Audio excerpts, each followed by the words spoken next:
Boa noite, pessoal. Me chamo Fernanda, sou coordenadora da LADB e estaremos dando início à nossa segunda noite de webinar.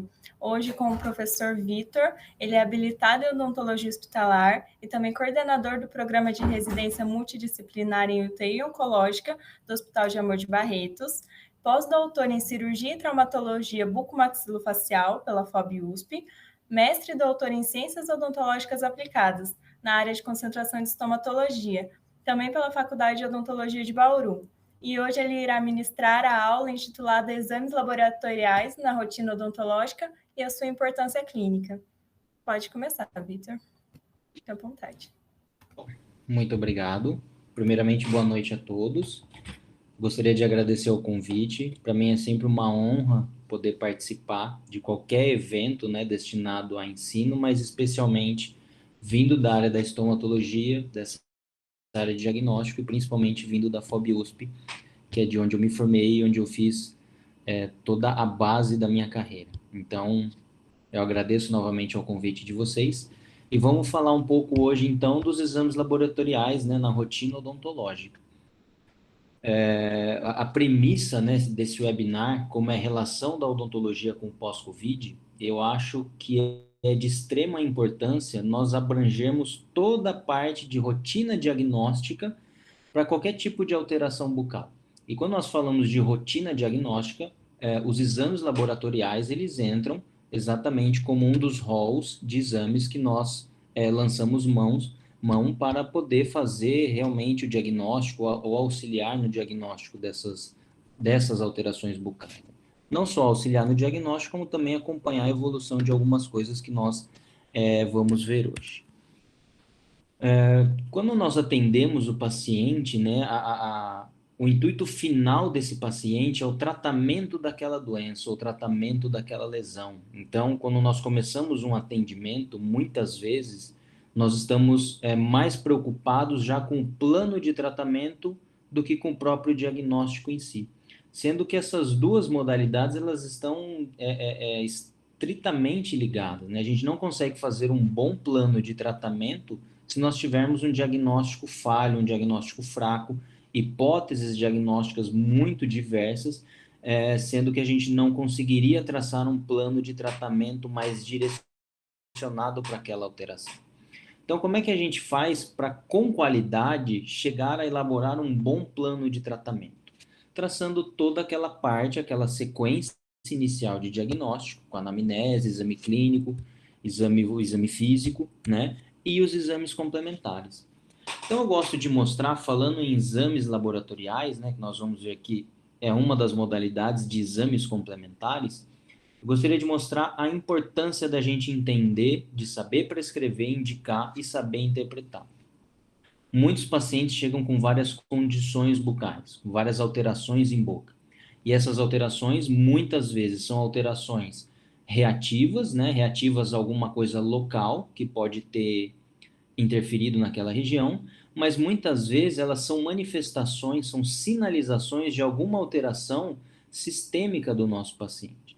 Então, é uma forma do corpo sinalizar que tem alguma coisa errada ou que tem alguma alteração, tem alguma coisa acontecendo na parte sistêmica do organismo daquele paciente.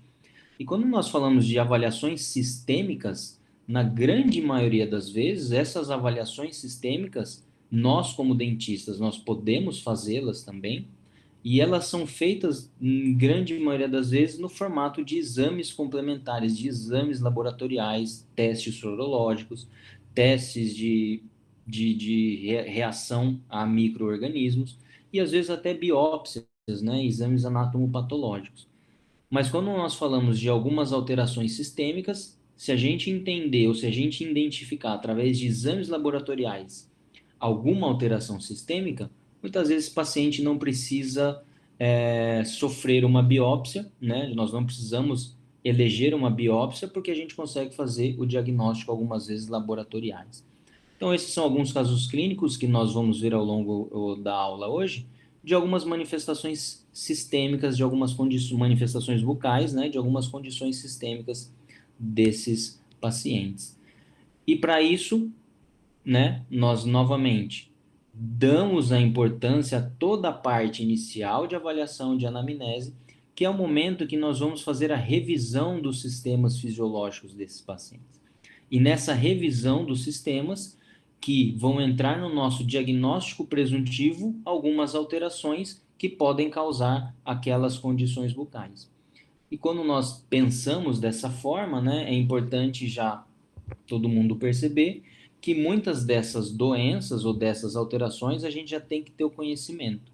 Porque se eu não tenho conhecimento que aquela doença pode causar aquela alteração, dificilmente aquele diagnóstico vai chegar na minha mente, na minha avaliação inicial, para eu poder fazer essa diferenciação ou pensar em algum teste específico para poder avaliar essas condições bucais. Então, novamente, onde que o exame laboratorial ele se localiza, né, na nossa avaliação? O exame laboratorial ele faz parte dos exames complementares, assim como os exames de imagem e os exames anatomopatológicos, né, ou sorológicos, enfim. Então, como exame complementar, né, o que a gente sempre gosta de frisar, é um exame que complementa o diagnóstico, assim como o exame de imagem, a gente não sai solicitando aleatoriamente para todos os pacientes, ele tem que ter uma justificativa, ele tem que ter um raciocínio, e a partir desse raciocínio, se esse exame for colaborar com o meu diagnóstico, aí a gente faz a solicitação desses exames. Então, como os outros, como as outras modalidades, os exames laboratoriais fazem parte dos nossos exames complementares.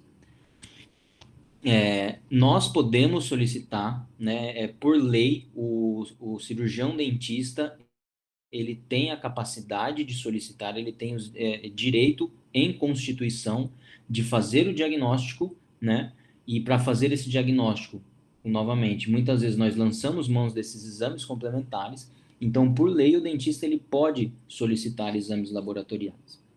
E quando nós falamos em solicitar exames laboratoriais, é importante dizer também que, quando nós solicitarmos, nós temos que saber interpretar esses exames laboratoriais também. Porque não adianta nada eu pedir alguma coisa que eu não sei interpretar. Então, toda vez que você for solicitar, você tem que saber exatamente o porquê você está solicitando e como fazer a interpretação daqueles exames. Né, durante muito tempo se brigou com os planos, os convênios, né, que não aceitavam solicitações de exames complementares feitos pelo cirurgião dentista, mas isso é uma normativa, a Agência Nacional de Saúde Suplementar, por lei, diz que qualquer convênio ou qualquer laboratório, ele é obrigado a aceitar a solicitação de qualquer exame complementar prescrito pelo cirurgião dentista. E indo para os exames complementares, então, exames laboratoriais propriamente dito. Quando nós falamos de exames laboratoriais, e aí a gente já vai especificar um pouco mais para os exames de sangue, né, de coletas de sangue, ou exames feitos a partir de coletas de sangue, de uma forma geral, existem 3 fases importantes, né, para essa coleta, né? Existe a fase pré-analítica, que envolve todo o preparo do paciente antes da sua coleta. Então, essa é uma fase importante, porque qualquer alteração nessa fase, uma orientação errada para um paciente, uma técnica errada, às vezes, na coleta do sangue desse paciente, ele pode interferir no resultado final da análise. Tem a fase analítica propriamente dita, que é onde a gente vai fazer a análise dos dados referentes a partir da coleta desse sangue, e a fase pós-analítica, que é a interpretação e o diagnóstico desse tratamento. Então, são 3 fases que são importantes e elas podem ter interferências quando elas não são tão bem executadas. Hoje a gente vai falar um pouco mais da fase pós-analítica, né, na interpretação médica, interpretação diagnóstica e o plano de tratamento para esses pacientes. Existem alguns fatores que podem alterar esses exames, e isso é importante saber também. Novamente, quando a gente solicita, a gente tem que entender tudo daquele exame ou desse mundo de coleta de exames complementares, variações cronológicas de idade, de momento do dia que é coletado o sangue, que é feito aquele exame específico, gênero, a posição que o paciente se encontra, se ele fez atividade física, dependendo da alimentação que ele teve poucos minutos antes da coleta, alguns fármacos que ele pode ter usado, tudo isso tem que ser levado em consideração na hora de fazer a interpretação desses dados. E os exames laboratoriais que nós mais solicitamos hoje na nossa rotina, né, na nossa rotina mais geral, são os exames hematológicos, que é o hemograma, que acredito que todo mundo já tenha coletado um hemograma, né? Em algum momento da vida todos já fizeram esse exame. Alguns exames de coagulação para avaliar alguns fatores de coagulação dos pacientes e os exames bioquímicos e sorológicos, né? Que hoje a gente vai ficar mais restrito à glicemia, né? O exame de glicemia para os pacientes quando a gente suspeita de diabetes ou para fazer essa avaliação inicial numa suspeita de alteração glicêmica, que é o açúcar no sangue. Então vamos começar um pouco com o hemograma agora. O hemograma. É importante lembrar da hematopoiese. Por que é importante lembrar de como é formada essas células do sangue? Porque quando a gente estiver lendo e interpretando um hemograma, nesse hemograma, ele vai nos dar informação de quantidades de células no sangue daquela coleta. E muitas vezes essa quantidade de célula, que ela tem uma referência, né, de quantidade, tem os laboratórios que podem variar essa referência, mas normalmente não é uma variação tão grande. Mas nessa coleta vão vir numericamente e em porcentagem a quantidade de células no sangue. E normalmente a quantidade de células referentes, de referência que a gente tem para avaliar, são as células maduras, né? Idealmente são aquelas células que tiveram toda a sua formação, que passaram por todo o seu amadurecimento, ela ficou madura, e essa parte madura que é lançada no sangue. Onde que é feita essa maturação celular? Na grande maioria das vezes, ou do tempo, na medula óssea. Então, a célula sai de uma célula indiferenciada, né? E ela começa a se diferenciar, começa a ter sua maturação dentro da medula óssea, e quando ela estiver madura o suficiente, ela é liberada no sangue. E essas células que são as referências que nós temos nas nossas avaliações de um hemograma, por exemplo. Aqui a gente consegue ver as plaquetas, os glóbulos vermelhos, né, as plaquetas, os glóbulos vermelhos ou eritrócitos, e os glóbulos brancos aqui de uma forma geral. E, novamente, por que é importante eu conhecer esses processos de maturação celular? Porque em alguns exames, eles veem a contagem de células imaturas. E aí eu sei que o nome dessas células imaturas são bastonetes, são metamielócitos, mielócitos e promielócitos. E é importante eu saber porque não é normalmente para ter tantas células jovens na corrente sanguínea. Quando acontece de muitas células jovens estarem na corrente sanguínea, é porque não deu tempo dessas células se maturar e o corpo precisou recrutar com urgência essas células do componente sanguíneo. Então, ter noção dessa maturidade celular ajuda muito a entender no diagnóstico o que pode estar acontecendo, que alteração que pode estar acontecendo naquele exame de sangue com aquele meu paciente.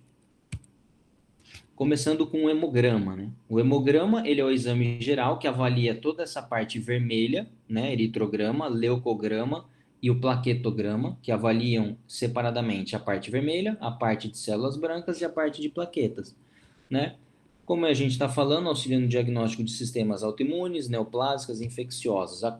E também serve para acompanhar a evolução de um tratamento de um paciente. Aqui no Hospital de Câncer, com uma frequência extremamente grande, nós utilizamos o hemograma, nós consultamos o hemograma diário dos nossos pacientes para saber imunologicamente como é que ele se encontra naquele dia.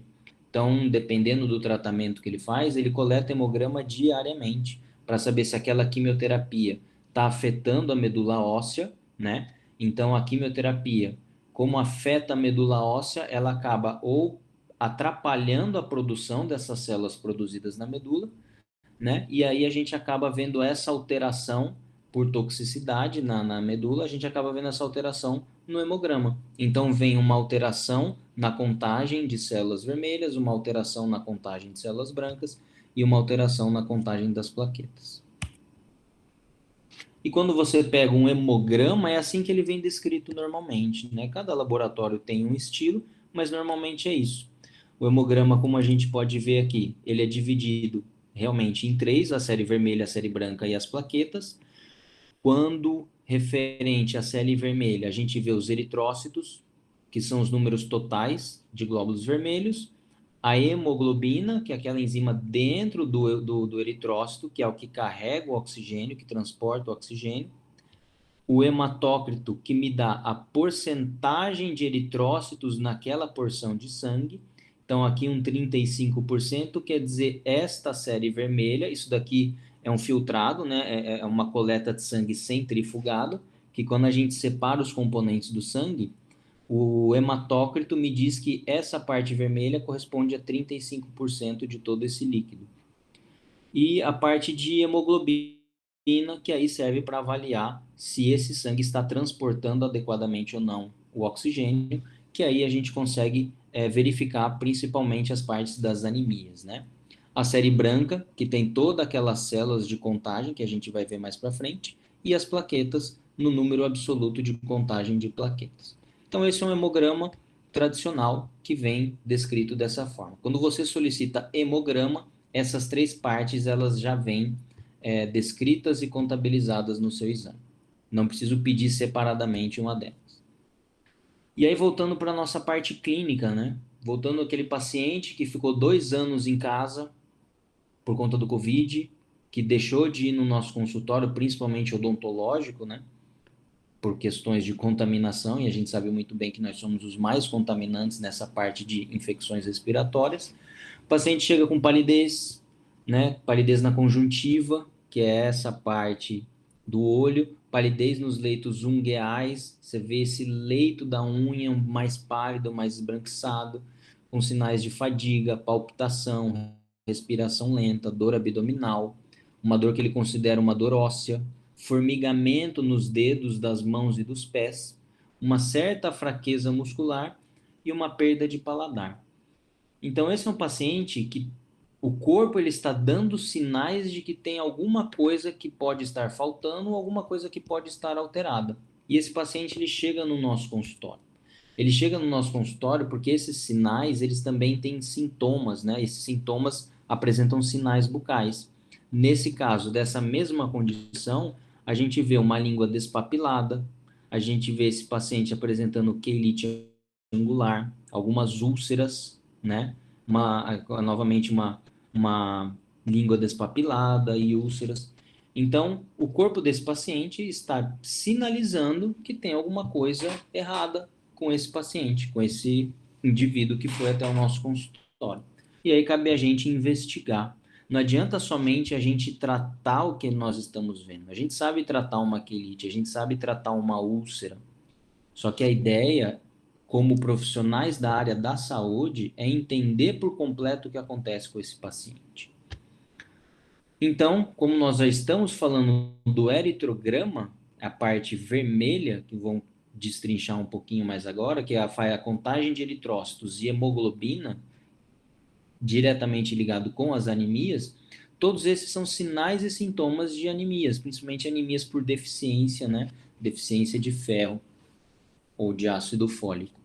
Então, esse paciente, muitas vezes, ele sabe que ele tem essa anemia, e aí esses sinais vão sinalizar um descontrole dessa anemia, mas muitas vezes o paciente ele não sabe, ele ainda não foi diagnosticado, e o primeiro contato é com a gente. Como vocês sabem, muitas doenças, a primeira manifestação é a boca. Então, entendendo de anemia, entendendo desses sinais e sintomas, se esse paciente aparece no nosso consultório, uma das primeiras manobras que nós vamos fazer, os primeiros exames a solicitar, é um hemograma completo, né? Ou hemograma completo, vem aquelas três contagens diferentes que a gente viu agora. Então, vem a contagem de eritrócitos, propriamente dito, né? Que é a quantidade de células vermelhas no sangue. Existe um padrão de referência, não vou ficar me atendo muito a essa numeração específica, porque isso a gente consegue encontrar em qualquer lugar, né? Mas essa parte de contagem de eritrócitos, dosagem de hemoglobina, hematócrito, é a parte que me diz que esse sangue ou tem um número diminuído de células, por isso que elas não levam oxigênio adequadamente àqueles tecidos, ou ele tem um número adequado de células, só que o número de hemoglobinas ou a função da hemoglobina, ela não está adequada. E aí essa célula não carrega oxigênio para os tecidos e o paciente acaba desenvolvendo esses quadros anêmicos. Existem inúmeras anemias descritas, né, cada uma com uma característica diferente, que aí isso a gente aborda em outro momento. Mas só para ter um panorama geral, o eritrograma serve muito mais para a gente avaliar esta função da parte sanguínea, né? E esses índices, eles apontam diretamente para a avaliação de número, de tamanho e de quantidade dessas células e de hemoglobinas dentro dessas células. A segunda parte, que é o leucograma. Alguns pacientes com alteração nesse leucograma, eles costumam aparecer com alguns sinais e sintomas um pouco diferentes daqueles pacientes com deficiências do eritrograma, pacientes com anemia. Então, às vezes, um paciente chega com essa condição bucal e pela primeira vez ele apresenta essa condição bucal que ele não sabe do que é, ele não está diagnosticado. Então, a gente vê esse edema gengival generalizado, a gente vê essa úlcera bem em ápice lingual, uma úlcera com leito fibrinoso, e a gente vê essas lesões herpéticas, né, em lábios, essas lesões vésico-bolhosas, em que em um primeiro momento pode ser um herpes labial simples, né, um herpes labial que grande parte da população tem. Só que se esse herpes começa a aparecer de forma frequente, de uma forma com sintomatologia mais intensa do que um paciente, do que um indivíduo habitual, você suspeita que ele pode estar com o sistema imunológico com alguma deficiência. E aí, como é que a gente investiga o sistema imunológico? Como nós estamos falando de sistema imunológico, já está diretamente relacionado com o leucograma, que é essa segunda parte. Então, esse aqui é um outro caso. Vejam essa úlcera extensa, bem na parte lingual, próximo ao soalho bucal, desse mesmo paciente com uma úlcera um pouco menor em ventre de língua. E essa úlcera não está relacionada com nenhum trauma, com absolutamente nenhum traumatismo de escova, né? Esse daqui já é uma situação diferente do slide anterior, mas vocês vão entender mais para frente como é que a gente raciocina no diagnóstico dessas lesões. Esses casos vão aparecer ali na frente de novo, mas só para já ir mexendo com o raciocínio e para associar esse raciocínio com os exames laboratoriais. Então, o leucograma é o que vê a parte do sistema imunológico, né? As células de defesa do nosso organismo. Então, o leucograma ele vem em leucócitos totais, que são os glóbulos brancos, né? E esses leucócitos totais são divididos nessas outras células, como neutrófilos, eosinófilos, basófilos, linfócitos e monócitos. Cada um tem uma quantidade já no sangue, uma quantidade conhecida e estabelecida na corrente sanguínea. Então, quando a gente pede um hemograma e vai ver a parte do leucograma, então a gente vê quanto no sangue tem e o valor de referência, se está adequado, ou está a mais, ou está a menos, né? Então, falando um pouco de um por um, o neutrófilo, ele está aumentado, esse número de neutrófilos, ele está aumentado na maioria das vezes por processos infecciosos, porque ele é a primeira linha de defesa do organismo. Então, quando a gente tem aquela infecção, aquele processo inflamatório indo para um processo infeccioso, a primeira linha de defesa são os neutrófilos. É ele o responsável também um dos responsáveis, né, pela formação da secreção purulenta, né, porque ele vai fazer essas vezes da primeira barreira de defesa. Medicamentos como adrenalina, noradrenalina e alguns outros, eles também causam um aumento desse neutrófilo. Por isso que é importante conhecer todas essas células e o que pode causar alguma alteração nessa contagem. Existem alguns termos que nós usamos quando as células estão acima de um número ou abaixo de outro número, no caso do neutrófilo. Os termos são neutrofilia, que é quando ele está produzido além do número normal, e neutropenia, é quando ele está abaixo do número de normalidade. Então, aqui a gente vê que cada uma dessas duas situações existe uma justificativa ou uma coisa que faça realmente essa alteração. Para a gente se ater na neutropenia, por exemplo, quando a gente vê a descrição, a gente sabe que processos que geram neutropenia, e novamente, a quimioterapia gera uma neutropenia, então o quimioterápico, por atingir a medula óssea, acaba diminuindo o número de produção dessas células, então gerando uma neutropenia quando estivermos falando de neutrófilo. E quadros com neutropenia geram ulcerações de mucosa bucal, em amígdala, em faringe, ou seja, pode aparecer uma úlcera, nós chamamos de úlcera neutropênica, nesses pacientes com um número de neutrófilos abaixo do normal, e aí tem uma variação desse número, o quanto que pode diminuir para aparecer uma úlcera dessa, mas aí a gente pode ver que esse caso em específico é uma úlcera neutropênica. Então, a gente vê o neutrófilo desse paciente nessa condição. Esse hemograma foi feito no dia da avaliação dessa úlcera. Então, a gente vê que nesse dia ele estava com 822 número de neutrófilos. E a referência normal é de 2.000 a 7.500, né? Então, novamente, a gente fez toda a anamnese, avaliação física desse paciente. Não associou a nenhum trauma local, não associou também com uma reação aguda da quimioterapia, que podia ser também, né? A quimioterapia, ela gera algumas reações agudas, dentre elas a mucosite, que são úlceras bucais, mas que nesse caso não estava referente porque o paciente, aquela quimioterapia até então não causava mucosite nele. Então, nesse caso, depois de muito estudo, a gente chegou à conclusão de que isso daqui era por conta de um baixo número de neutrófilos, era uma neutropenia. Os linfócitos são aquelas células importantes nos processos infecciosos também, né? E estão muito mais relacionadas a infecções virais, né? Então, quando a gente se depara por investigação de infecções virais, nós acabamos realizando a análise dessa parte do leucograma do contagem de linfócitos. E aí tem todas as outras contagens de células que cada uma delas vão sinalizar uma alteração de eosinófilos, basófilos, alguns relacionados a processos alérgicos, outros relacionados tanto com processos alérgicos quanto parasitas, né, quanto infecções parasitárias, e assim por diante. E voltando àquela imagem inicial daquela alteração bucal, esse é um paciente que esses pacientes, né, eles apresentam sinais bucais, manifestações bucais de leucemia.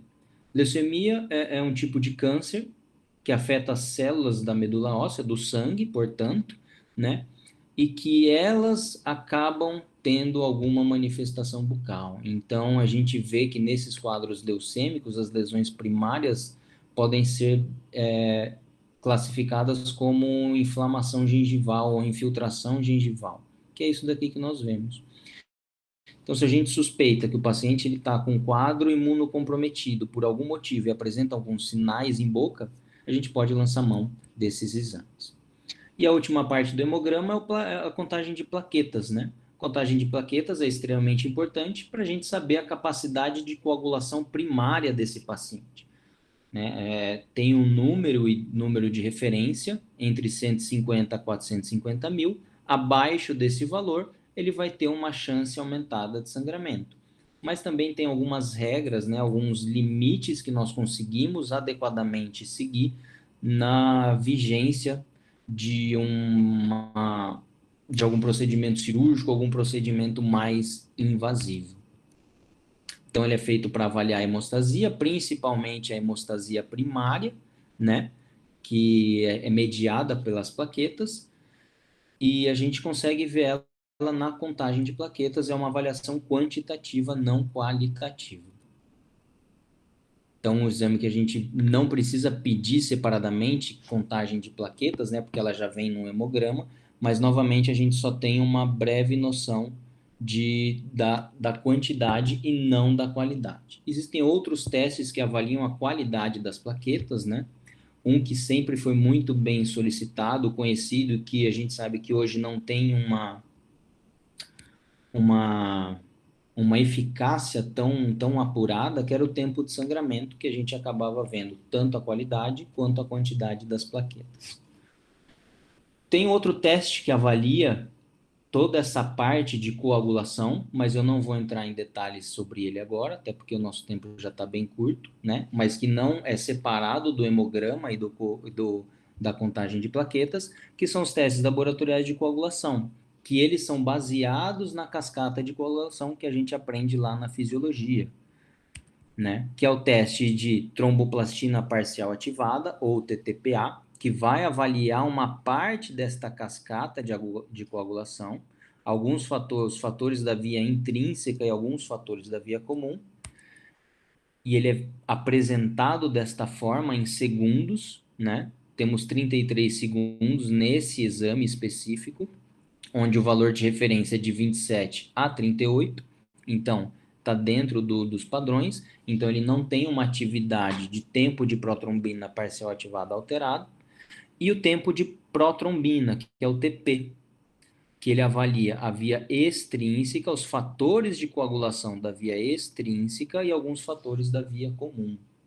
Então, os fatores de coagulação, eles não estão relacionados com células, com as plaquetas, e sim com essas enzimas chamadas de fatores de coagulação, que na sua grande maioria são produzidas no fígado. E elas são importantes para quando estivermos planejando procedimentos cirúrgicos ou investigando sangramentos bucais, principalmente dos nossos pacientes. Quando nós pedimos o TP, também vem esse outro índice de razão normalizada internacional, que ele vai me dar, num número mais preciso, o nível de risco de sangramento desse meu paciente, que é chamado de INR. O normal do INR é entre 0,9 e 1,3, e quando ele está alterado, nós começamos a elevar um pouco mais o risco de sangramento desses pacientes, que ele vem também descrito dessa forma, né? O TP ou TAP, né? Tem gente que conhece como TAP, mas é o tempo de protrombina. Então, ele vem o valor em segundos, referência de 10 a 14, e ele também vem o INR, né? Que tem aquela referência que nós falamos de 0,9 a 1,2 aproximadamente. E aí a gente chega em outro nível de avaliação de exames laboratoriais. Então, o paciente, quando ele chega numa condição semelhante a essa, por mais que ele tenha todo esse cálculo, todo esse tártaro, toda essa condição de higiene oral precária, tem alguns pacientes que não apresentam essa precariedade de higienização bucal, mas eles apresentam condições periodontais muito semelhantes. Então, você vê que o paciente ele pode até ser mais cuidadoso, só que ele tem uma doença periodontal generalizada. Isso já vai começando a puxar na nosso raciocínio diagnóstico, ele pode ter alguma alteração que possa estar contribuindo para isso. Ou infecções oportunistas que normalmente não são características daquela faixa etária ou daquela condição do paciente. Então, aqui a gente vê, nesse caso, infecções fúngicas em pacientes adultos, sendo que esse tipo de infecção normalmente encontramos em crianças, né, ou extremos de idades, né, em crianças ou pessoas já com uma idade mais avançada. Mas sabemos também que, como infecção oportunista, nós encontramos em pacientes imunocomprometidos. Então, quando esse paciente ele tem essa característica, né, de uma doença periodontal generalizada ou infecções fúngicas recorrentes, infecções virais recorrentes, principalmente fúngicas nesse caso, a gente pode associar a um possível quadro de diabetes descontrolado. Então, novamente, uma das formas de sinalização de um descontrole glicêmico do paciente pode ter manifestação em boca. Então, essas doenças periodontais generalizadas, quando não tão bem diagnosticada por cuidados locais, a gente pode tentar associar a um descontrole glicêmico do paciente, né? A taxa de açúcar no sangue. Então, às vezes o paciente ele é diabético, a gente sabe que ele é diabético, ele sabe que é diabético, e aí a gente, com exames de sangue, vai poder avaliar o estado de descontrole dessa doença, né, com esse tipo de exame, ou, se ele não sabe, começar a iniciar o diagnóstico desse paciente. Isso é um diagnóstico médico, mas se a gente, na nossa clínica, solicita já essa avaliação, a gente já consegue sinalizar para o paciente que ele deve procurar ajuda médica. Então, existem também algumas referências. A glicemia em jejum, ela tem que estar abaixo de 100 miligramas por decilitro. Se ela estiver nesta faixa de 100 a 125, é considerado como pré-diabetes, e acima de 125 como diabetes. Mas aí entra aquela história que vocês já devem ter ouvido, né, na aula do professor Paulo, ou em algumas outras aulas, quando nós falamos de pacientes diabéticos. O paciente que ele é diabético, ele é um paciente um pouco mais difícil de se lidar, porque ele pode sempre tentar manipular esse teste de glicemia. Esse teste de glicemia, que é a glicemia capilar, que a gente pode até fazer no nosso consultório, se a gente tiver o aparelhinho, aquele que a gente fura a ponta do dedo, ele sabe que se ele controlar a alimentação na semana anterior, né, alguns dias antes do seu procedimento, ele sabe que ele consegue controlar até um certo ponto esse nível de açúcar no sangue. Então, por não perder a consulta, porque ele sabe que se tiver alterado você não vai fazer, ele acaba dando esta manipulada. Quando isso acontece, né? Não quando isso acontece, mas de rotina, se você não conhece o histórico de glicemia do seu paciente e sabe que ela pode estar alterada, o exame que nós utilizamos com muita frequência é esse exame chamado de hemoglobina glicada, ou HbA1c, que é aquele teste conhecido como dedo duro do diabético, porque esse teste ele vai me dar uma média da glicemia desse paciente baseada nos 3 últimos meses. Isso é uma coisa que o paciente ele não consegue manipular. Então, ele é extremamente importante no controle dessa doença, né? E na nossa avaliação de realmente saber o quanto que pode estar alterado esse valor no paciente. Uma coisa que vocês nunca devem fazer, nunca é aconselhado, e a gente vê isso com muita frequência, isso acontece muito. O paciente vem para a cirurgia, aí a gente vai conversar com o aluno, com o residente, né, ou aquele formado recentemente. O paciente tem diabetes? Não, tem, mas ele falou que está controlado, então está tudo bem. Não tem como a gente acreditar, por mais que esteja controlado e por mais que seja verdade. Novamente, nós somos profissionais da área da saúde, nós trabalhamos com evidência, com resultados, com análise de exames. Então, ele pode falar que está controlado, se é um paciente que você conhece e acompanha, você vai saber. Se é um paciente que você não conhece ou não acompanha, não tem como você não lançar mão desses exames laboratoriais, né? Então, para vocês terem uma noção dos valores de hemoglobina glicada, que ele vem em porcentagem, então, se for maior ou igual a 6,5, já é um paciente diabético. E se esse paciente for diabético, peraí, cadê?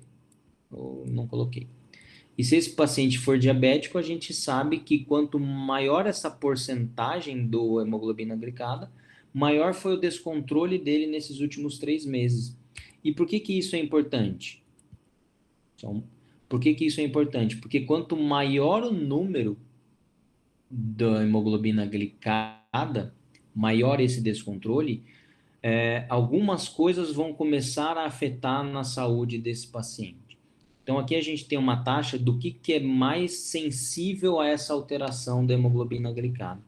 Então, percebam que nesse gráfico, esse roxinho, referente à retinopatia, que é uma alteração ocular por conta da microcirculação. Então, o paciente tem a retinopatia diabética, aqueles vasos sanguíneos, por conta dessa elevação do açúcar no sangue, eles acabam sendo afetados e o paciente pode desenvolver essa doença quanto maior o número desse descontrole.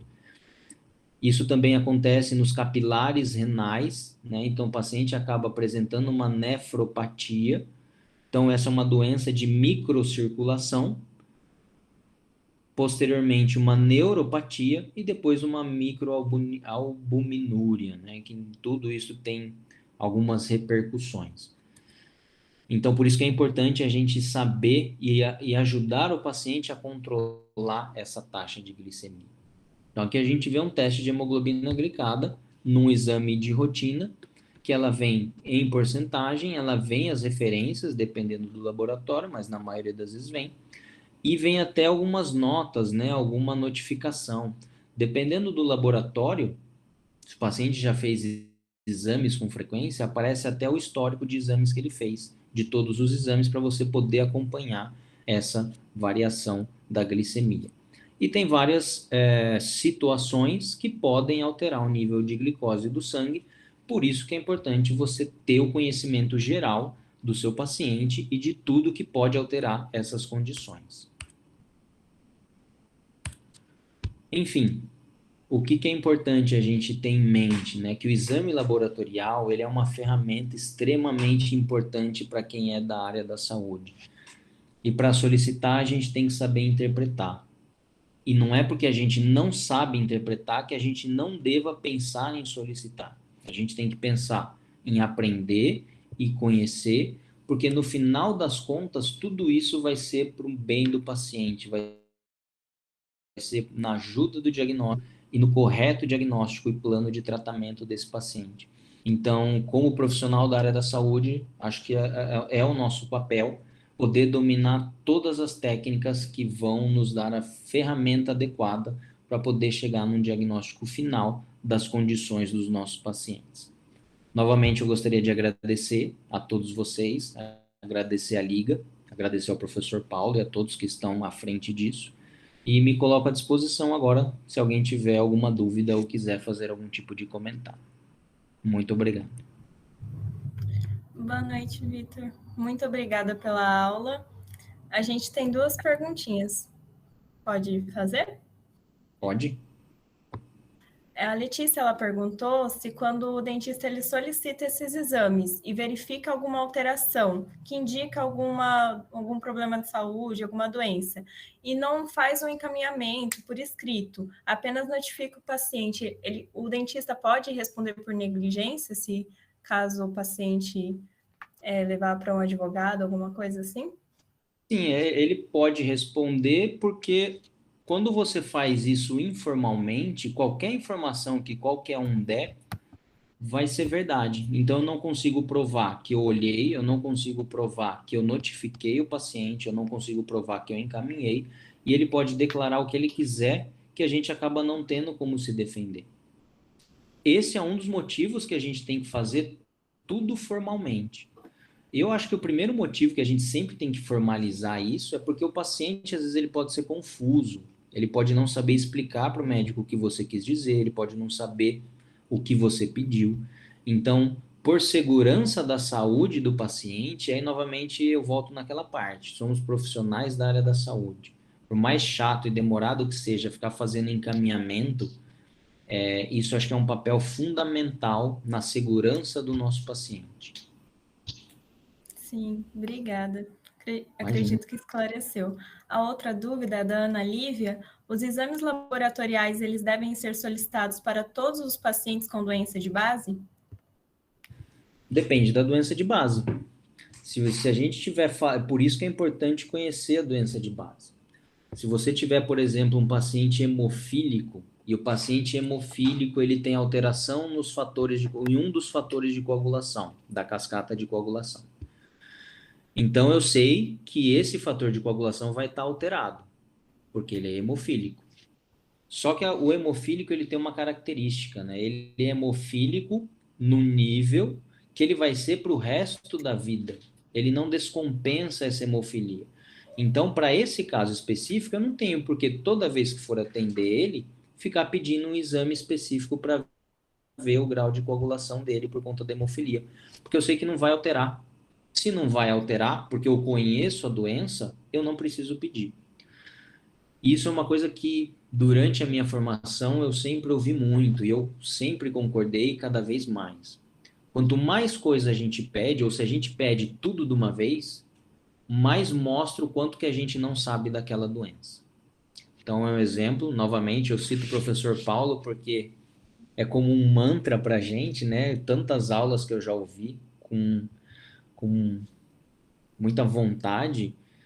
Um exemplo claro é do coagulograma. Se você solicita um coagulograma completo, mostra de um paciente que você sabe qual doença que é ou qual alteração que ele tem, mostra que você não faz ideia do que você está procurando.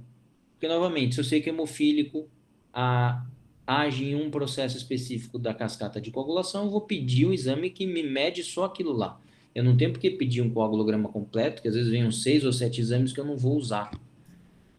Então, saber o que está procurando ajuda muito você saber que exame que você vai pedir e o momento que você vai pedir. Isso é de extrema importância e profissionalismo. Obrigada, acredito que tenha esclarecido. Novamente, a gente queria agradecer em nome da Liga por ter aceito o convite, por ter disponibilizado seu tempo e por essa aula maravilhosa. Acredito que todos aprendemos muito. Muito obrigada. Espero ter ajudado, espero ter colaborado com vocês e eu que agradeço. Obrigada. Para o pessoal do YouTube, a gente vai dar uma pausinha e já volta com a próxima aula. Boa noite.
Oi, gente, boa noite. Bom, pessoal, eu gostaria de agradecer a todos os presentes, alunos de graduação, pós-graduação e até mesmo os profissionais que nos acompanharam nesses 2 dias. Quero deixar mais que o meu agradecimento, mas toda a admiração que nós temos em nome da Liga, aos professores que ministraram aulas brilhantes aqui e aceitaram compartilhar um pouco do seu conhecimento e experiência conosco. Nosso muito obrigada. Quero aproveitar e convidar vocês a seguirem nossa página no Insta, @ladb.fob.usp, e nos acompanhar por lá para ficar por dentro dos próximos eventos e das aulas abertas. Também vamos anunciar e dar início, a partir de agora, as inscrições para o nosso processo seletivo de 2022. Só um minutinho que eu vou compartilhar aqui com vocês.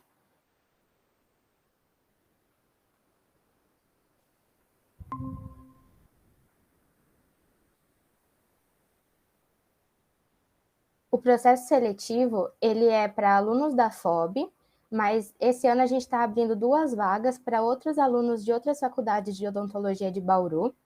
O link de inscrição vai estar lá na bio do nosso Insta e vai ser pedido no momento da inscrição para vocês anexarem o comprovante de inscrição no webinar e o comprovante de preenchimento dos forms dos 2 dias. A prova vai ser no dia 4 de abril, às 18h30, no Anfiteatro 2 da Faculdade de Odontologia de Bauru. E o conteúdo vai ser as aulas do webinar, que as aulas vão ficar gravadas no YouTube para vocês. Qualquer dúvida, vocês podem chamar a gente no Insta. Queria agradecer mais uma vez a participação de vocês e até a próxima.